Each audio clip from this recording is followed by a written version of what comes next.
Hello everyone, welcome to IFS. मैं लोकेश आलोने आज आपको कुछ ऐसे एस्पिरेंट से मिलवाना चाहता हूँ जिन्होंने सीईटी पीजी की एग्ज़ाम के अंदर एक अच्छी सी सफलता हासिल करी है। सभी स्टूडेंट्स को ये ज़रूर पता है कि सीईटी पीजी का रिज़ल्ट आ चुका है।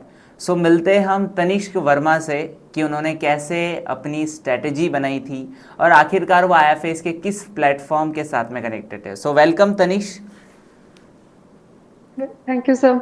क्या रहा, सबसे पहले तो मैं आपके कुछ जनरल से आपका इंट्रो जानना चाहता हूँ कि आप किस रीज़न से हो और आपने कैसे अपनी स्ट्रैटेजी अपनाई या किस प्लेटफॉर्म से आप हमारे जुड़े हुए थे। सर मैं आईएफएस के यूट्यूब से जुड़ी हुई थी। यूट्यूब के जितने भी लेक्चर्स होते थे, वन शॉट्स होते थे, वो सब मैंने फॉलो करा है। और और आपका। सर हाँ हाँ, जी बताइए सर। कुछ। हाँ सर, यूट्यूब के जितने भी फ्री लेक्चर्स होते थे मैं उसके थ्रू आईएफएस के साथ जुड़ी हुई थी। आपका ग्रेजुएशन वगैरह थोड़ा उसके बारे में एक बार वापस से जानकारी हो जाए हमारे दर्शकों के लिए। सर ग्रेजुएशन मेरा 2020 टू 23 में रहा है। और उसके बाद फिर मेरा 2 साल का एक्चुअली ड्रॉप रहा है। उसके क्योंकि मेरा थोड़ा डिफरेंट रहा है, क्योंकि मैं बेसिकली नीट के लिए प्रिपेयर कर रही थी। ओके। तो उसके साथ साथ मैंने ग्रेजुएशन भी करा है। बहुत और बढ़िया। उसके बाद फिर ग्रेजुएशन। हाँ, फिर उसके बाद। उसके बाद फिर ग्रेजुएशन के बाद मेरा 2 साल का बेसिकली ड्रॉप रहा है। तो फर्स्ट ईयर में 2024 नीट का अटेम्प्ट मैंने दिया था। और उसके बाद फिर मेरा 1 साल ड्रॉप रहा है, जिसमें मैंने जितने भी पोस्ट ग्रेजुएशन लेवल एग्जाम के लिए तैयारी करी थी। हाँ, तो उनके लिए फिर आपने सारे एग्ज़ाम्स को अप्लाई किया। उसमें से जी सी सर। टी पी जी आपका एक बेस्ट अटेम्प्ट रहा जिसके अंदर आपको सफलता मिली। जी क्या सर। रहा आपका और सी भी टी पी बाकी जी, कौन सा सब्जेक्ट था जिसके अंदर क्या स्कोर रहा। सर, मेरा सब्जेक्ट अप्लाइड माइक्रोबायोलॉजी रहा है और उसमें मेरा स्कोर 149 रहा है। अच्छा, और बाकी फिर अपना स्ट्रैटेजी शेड्यूल या प्लान जो कि आपने बनाया था या किया हो, उसके बारे में थोड़े से अपने कुछ थॉट्स जो कि आप शेयर करना चाहते हो अपनी जर्नी से रिलेटेड। जी सर। तो सर प्रिपरेशन के लिए मैंने यूट्यूब से आईएफएस के थ्रू मैं जुड़ी थी, जिससे मैं प्रिपेयर करती थी। और मैंने पीडब्ल्यू से भी प्रिपेयर करा है। और बाकी स्ट्रैटेजी यही रहता था कि लेक्चर्स लेक्चर्स करे, उसके बाद फिर लेक्चर्स के नोट रिवाइज करे, फिर previous year questions. So that was all the strategy. Previous year questions के लिए बाकी आपके पास सोर्स क्या था फिर, मतलब क्वेश्चंस करने के लिए हमारे पास सोर्स तो कुछ होना चाहिए। एज अ हार्ड सोर्स आपके पास जी कुछ सर। था। Sir as a hard source, first of all previous year question जो भी सर पीडीएफ डाउनलोड करके वो सॉल्व करे थे। और ऐसे वो आईएफएस का जो टेस्ट सीरीज था वो भी सर मैंने अटेम्प्ट करा है। नोट्स आईएफएस को। वगैरह, नोट्स वगैरह कैसे क्या। जी सर। सर नोट्स वो था कि लेक्चर करे, फिर नोट्स का मल्टीपल रिवीजन। नोट्स के लिए फर्स्ट ऑफ ऑल मैंने डिटेल्ड लेक्चर्स लिए थे।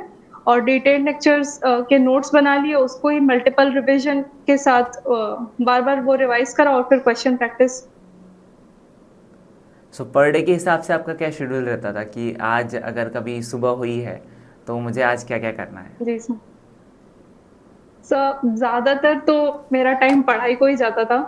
जो सुबह उठा, उसके मतलब सुबह जैसे 3 घंटा पढ़ाई, उसके बाद फिर दोपहर का गैप लेके फिर शाम से फिर पढ़ाई, और रात को लेट नाइट, एक्चुअली मैं लेट नाइट तक पढ़ाई करती थी। तो late night late night means 2-3 कभी बज जाते थे। तो सर वैसे ही मेरा दिन भर पढ़ाई पे ही निकलता था।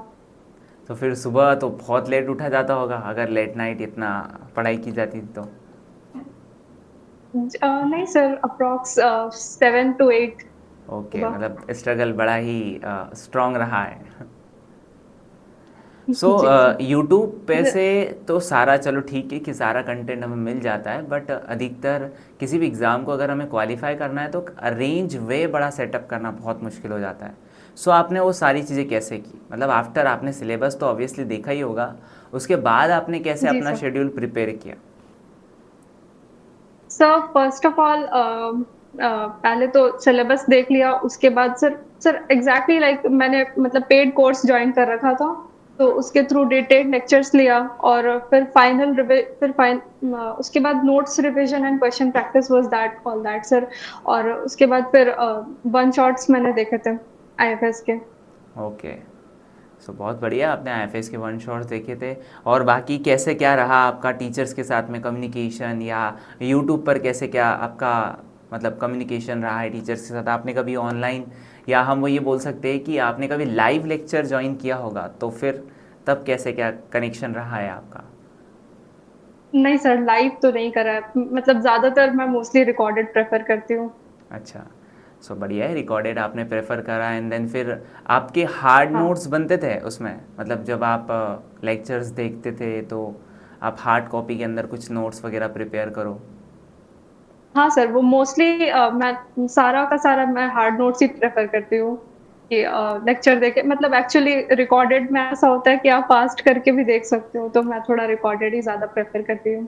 अच्छा, सो मतलब मोस्ट ऑफ आपने भी हार्ड नोट्स किए थे, या स्क्रीन शूट्स पर? अधिकतर स्टूडेंट्स स्क्रीन शूट्स के ऊपर भी काम नहीं सर, चलाते नहीं हैं। सर, सारा हार्ड नोट सर।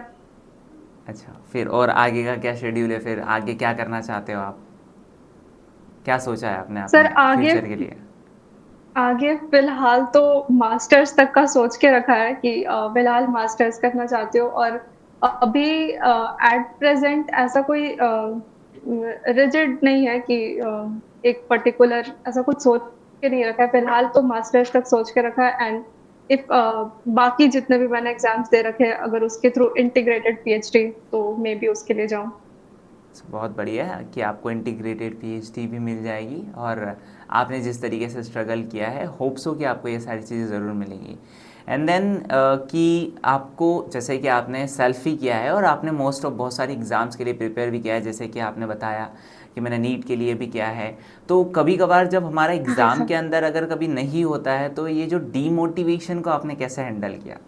मतलब एज अ, जब आप घर हो तो डीमोटिवेशन कंडीशन में आपने कैसे अपने आप को टैकल किया, एंड देन फिर वापस से हम उसी पाथ पे बढ़ गए? जी सर मोस्टली मेरा टाइम प्रिपरेशन पे ही गया, क्योंकि सर आपको स्टार्टिंग से बताती हूँ कि हाँ हाँ एक्चुअली बिल्कुल। 11 12 जी सर 11 12 में ऐसे नीट को लेके ऐसे कुछ पता था नहीं उस टाइम पे। 2018 आई वाज इन क्लास 11, तो 11 12 तक मैंने ऐसे कोई नीट का प्रिपेयर करा नहीं था। उसके बाद फिर जैसे लॉकडाउन आया, देन वी हैड टाइम, तो ऐसा था कि ऑनलाइन से नीट के लिए प्रिपेयर करना स्टार्ट करा था। तो उसके बाद फिर नीट अटेम्प्ट करा था, साथ में ग्रेजुएशन भी मतलब एक लोकल कॉलेज से ज्वाइन कर लिया था, तो वो ग्रेजुएशन भी चल रहा था, साथ में नीट का प्रिपरेशन भी चल रहा था। तो सर इनिशियली एक दो अटेम्प्ट थे जैसे कि उतना सीरियसली दिया नहीं था, बट उसके बाद फिर ऐसा लगा कि हाँ, इस तरफ जाना है, नीट के तरफ, कि बहुत ज्यादा सीरियसली इंक्लाइंड हो गए थे। तो फिर उसमें ऐसा था, नीट अटेम्प्ट करा, इधर ग्रेजुएशन चल रहा है, मीन्स ऐसा मेरा ग्रेजुएशन के तरफ एज सच कोई स्ट्रॉन्ग फाउंडेशन है नहीं, मेरा ज्यादा इंक्लिनेशन उस साइड था नीट को लेके। तो फिर उसके बाद और डिसेंट सा स्कोर था, लाइक कि डेंटल कॉलेजेस आराम से मिल जाते, बट वो डेंटल मुझे ज्वाइन करना नहीं था, और इसीलिए फिर से नीट अटेम्प्ट करा था। 2024 तक एक्चुअली मैंने नीट अटेम्प्ट करा है, तो उसमें मेरा स्कोर भी डिसेंट था, जिसमें कि मेरे स्टेट में आराम से मुझे मेडिकल कॉलेज मिल जाता। बट लास्ट ईयर नीट का स्कैम, तो फिर मतलब मेरा स्कोर काफी अच्छा था, लाइक इट वाज 600 प्लस। तो आई वाज वेरी कॉन्फिडेंट कि हाँ चलो इस साल तो मेडिकल सीट मिल रहा है, बट फिर सर एकदम वो सेटबैक सा था कि पेपर लीक हो गया है और I am not getting any medical seat. तो फिर उसके बाद सर स्विच करने का सोचा कि अब अगर मेरे तब तक ग्रेजुएशन भी कंप्लीट हो गया था, और उसके बाद फिर सोचा कि चलो इसी इसी फील्ड में आगे कुछ करते हैं। चलो बहुत बढ़िया, सो आपने ये सारी चीज़ सोची। एंड देन मेरा लास्ट ये क्वेश्चन रहेगा कि फिर आखिरकार कैसा लग रहा है आपके फैमिली एंड देन आपके फ्रेंड सर्कल में कि आपने सीटीपीजी की एग्ज़ाम को क्वालिफाई किया है? जी सर, सब काफ़ी खुश है कि सीवीटी पीजी में जाम भी दिया था, फिर सारा बाकी जितना भी रेलेवेंट एग्जाम है वो भी दिया था, सब में डिसेंट स्कोर था, इसमें भी अच्छा स्कोर है सब। अब सर काउंसलिंग में बस अच्छा कॉलेज अलॉट हो जाए।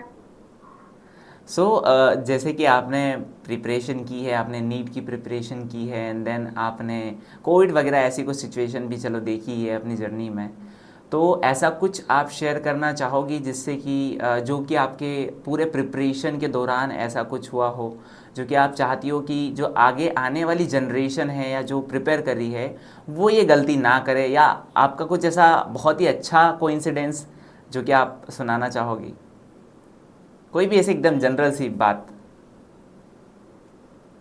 जो कि मैं सजेस्ट करना चाहूंगी।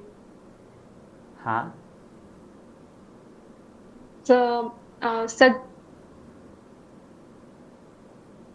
ओके सर, तो मैं एज सच सजेस्ट करना चाहूंगी, मतलब किसी भी चीज को लेके रिजिड नहीं रहना as a, it means it's no bad to have a plan B option ready for you. That is all. घबराना नहीं है। चल ठीक है। सो थैंक यू तनिष कि आपने बहुत अच्छे से हमारे सारे स्टूडेंट्स को एटलीस्ट मोटिवेट तो किया है कि आपने किस तरीके से अपनी प्रिपरेशन की, एंड देन आपने कैसे बहुत सारे स्ट्रगल्स देखकर एक अचीवमेंट तो हासिल कर ही लिया आखिरकार। मुझे भी ऐसा लगता है कि मेहनत सबसे ज़्यादा इंपॉर्टेंट होती है, बिकॉज ठीक है टीचर का कंट्रीब्यूशन है, एंड देन बाकी इन्वायरमेंट का कंट्रीब्यूशन है, बट मेहनत एंड कंसिस्टेंसी बहुत ज़्यादा इंपॉर्टेंट है। जितनी ज़्यादा मेहनत और कंसिस्टेंसी होगी सफलता उतनी जल्दी मिल जाती है।